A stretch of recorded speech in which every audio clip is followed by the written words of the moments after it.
ويسألونك عن الروح قل الروح من أمر ربي وما أوتيتم من العلم إلا قليلا.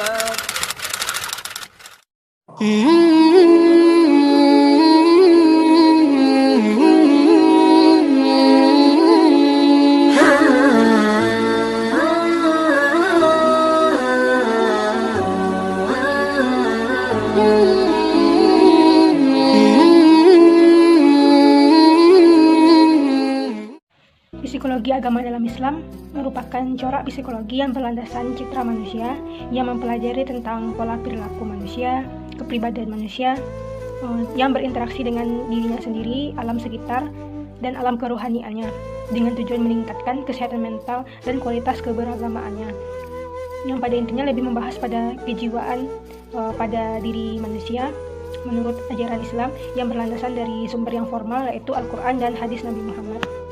Psikologi agama dalam Islam ini membahas itu pertama, tidak hanya membahas tentang pola perilaku jiwa pada diri manusia, namun psikologi agama Islam ini juga membahas pada hakikat jiwa yang sesungguhnya, yang berarti maksudnya di sini jika pribadi manusia tersebut timbul pola pikirnya, dari mana dia berasal, apa tujuannya hidup di dunia ini.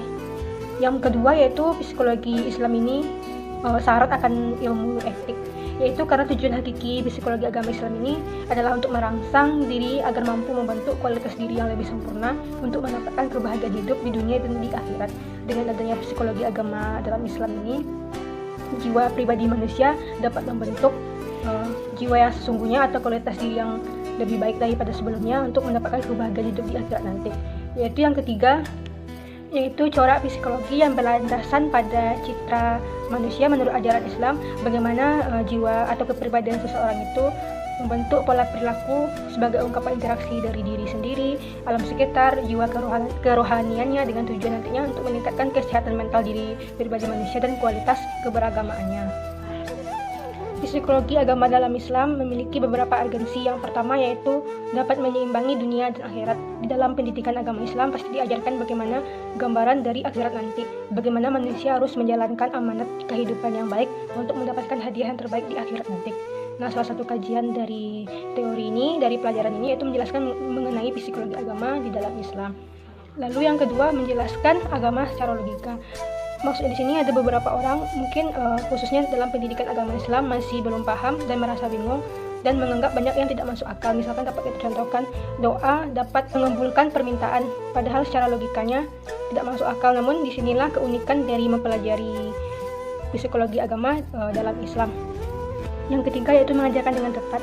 Mengajarkan pendidikan Islam seperti mengajarkan pada anak bagaimana sholat, berwudu, cara makan, dan mengajarkan hal sekecil apapun itu, serta seperti mengajarkan orang yang lebih tua, mungkin itu lebih berat. Dengan adanya psikologi agama Islam ini dapat sesuai dengan targetnya sehingga tidak mengajarkan sembarangan.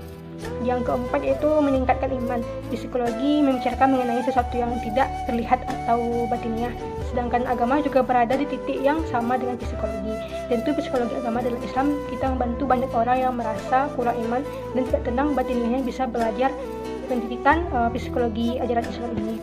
Yang kelima, yang terakhir yaitu kesehatan jiwa. Beberapa orang bisa saja kehilangan kesadaran dirinya dengan salah satu, misalnya agama saja atau psikologi saja. Namun jika berjalan beriringan atau seiringan, maka akan mendapatkan kesehatan jiwa dari imbangnya kedua urgensi tersebut. Dalam psikologi agama dalam Islam dapat diuraikan tentang pengaruh iman terhadap tingkah laku manusia. Dari proses inilah timbul kesadaran beragama dan persoalan lainnya. Ilmu jiwa agama hanyalah menghadapi manusia dengan pendirian dan perbuatan yang disebut agama, atau lebih tepatnya hidup dalam beragama.